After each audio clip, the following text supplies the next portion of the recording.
interesting cards on the table today. We have the Queen of Pentacles as our opening energy. This is speaking to Capricorn energy or cardinal earth, our life path that we've been looking at, and kind of where we're putting our energy and efforts that are resulting in some kind of material gain or somewhere where we're gaining some kind of value. The challenge that we have that's coming in for today is the Empress. Now, this is interesting to come in because this is representative of Venus, and Venus is in the sign of Virgo, which Venus doesn't necessarily thrive in the sign of Virgo because Virgo can tend to be kind of critical and overly practical, and Venus is this kind of giving, abundance, kind of nurturing and energy. So it's almost as if it's like the mothering energy comes in and is like yelling at you to clean up your room or tell you all the things that you need to get in order before you can go out and play, and finish up this summer. It's that kind of energy that's coming in as a challenge for today. It's like we want to put our energy and effort on the ground and enjoy the sensory inputs of nature, and yet we're feeling this inner critic that's telling us the things that we really need to start getting in order for the winter, perhaps, or, to prepare for the season.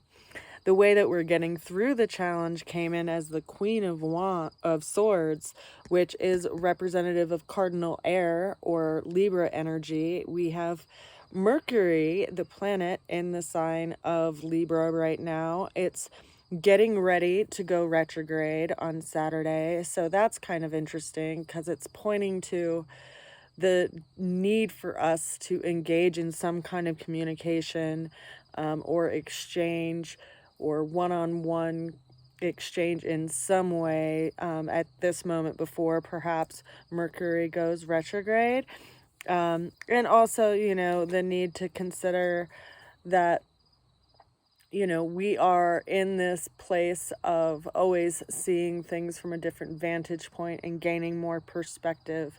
And Mercury is that energy. And so if we can look at things from that way, rather than seeing things, overly critical and in really finite terms, which Virgo energy can kind of do,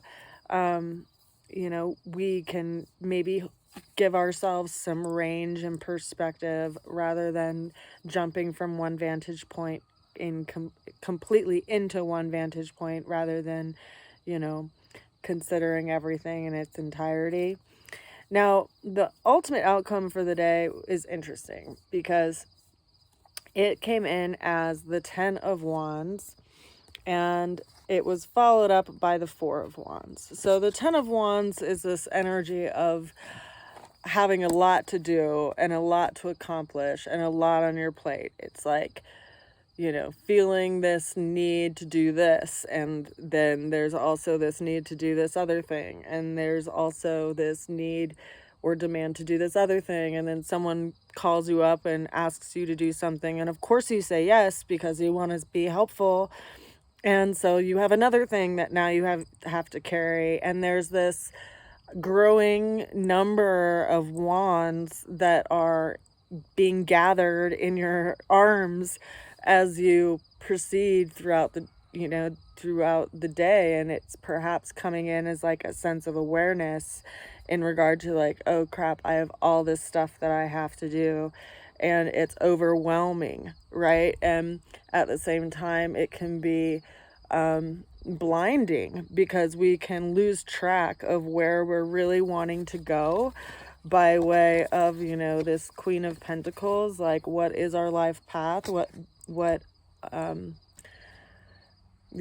pebbles do we want to lay behind us? What path do we want to leave behind us, or legacy do we want to leave behind us? And how would we even know that if we can't even see where we're going? Because we're so busy just being a doaholic, right? That we don't have any scope in regard to what we want to build and move toward. And so the card of clarity, I thought, was a very important card to pull for us today, because feeling overwhelmed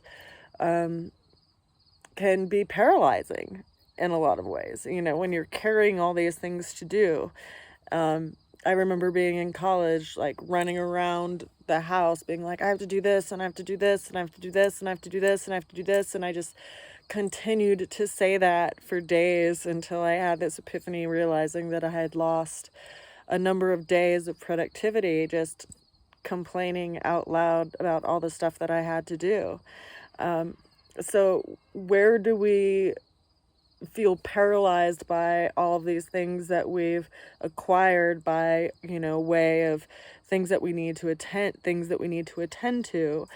Well, the Four of Wands is there to remind us to just make disciplined efforts, you know, like 4 is a stable number, and wands are a suit of our will and our fire, you know. So if we can make strides every day by accomplishing one thing, right? You can't accomplish everything on your list in one day, so you just don't bother even doing anything on it. Well, then, you know, perhaps it's going to be a little bit more practical and useful to just, you know, take a little bite out of it a little bit at a time. You know, as they say, you can't eat a whole elephant in one sitting, right? You have to take little bites out of it over an amount of time, and you can, I know it's a horrible analogy actually, but you understand what I'm saying. And I use this tarot deck often as a reminder of this and what I mean by, you know, doing things a little bit at a time, right? Because this is the second tarot deck that I drew. The first tarot deck that I drew, I did with my teacher. We both drew a deck at the same time, and we devoted, I believe, Tuesdays and Thursdays, and it was 4 hours on both days for one entire year. And we, you know, decided what backing we wanted to put on our cards, and we glued all of our paper to those, that, you know, backing, and then we cut it all in the dimensions that we wanted, and then we sat down, and for a 4-hour periods of time twice a week, we would sit down and sketch like a number of a suit. For instance, like the aces, you know, of the wands, the cups, the swords, and the pentacles. We just sketch them with pencil, and then, you know, the next time we would do the 2s, and then we'd do the 3s, and then we'd do the 4s, and then after we went through the entire deck, we'd start sketching the major arcana, and then we went through and inked everything and erased all of the pencil, and then we went through and colored it all, and then we, you know, went through and laminated it all. And the reason why I'm going through all of this is to tell you, like, it took an entire year to draw the first deck. Now, the second deck, we invited other people into the process, and we decided that we wouldn't be able to move forward through any card unless everyone was present. And so that deck actually took 2 years, and 2 of the people dropped out of the process of creating that deck because they couldn't commit to the amount of time, and it was holding everybody back. But that deck took 2 years to go through the same process as the first deck did.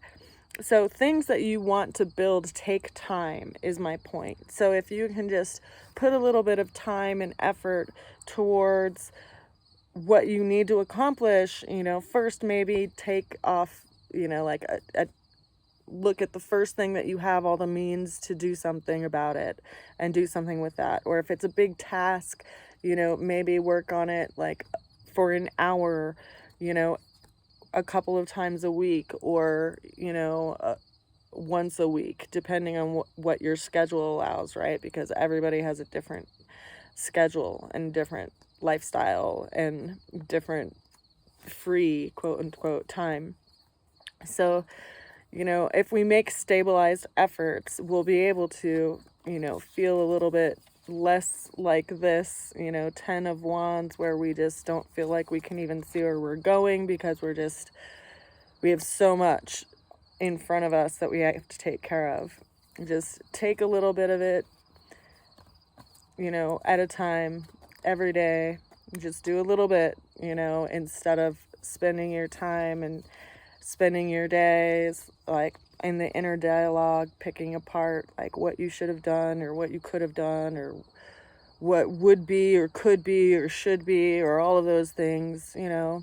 As they say, stop shitting all over yourself and, you know, just put your energy and effort towards something practical, because that is actually what this time of Virgo has the benefit of giving us, is the energy of putting ourselves toward that which is practical and tending to those things and refining our routines. And, you know, it's a matter of how we work with our mind and what we see, and whether we use it in a creative way or if we use it in a, you know, self-defeating way. And I think it is ultimately up to us, right? And that is our life's work, or our journey in life, is how to work with that tool that we have that we call the mind. I send you a good wish, and I hope you are well, and I will see you again soon. Bye for now.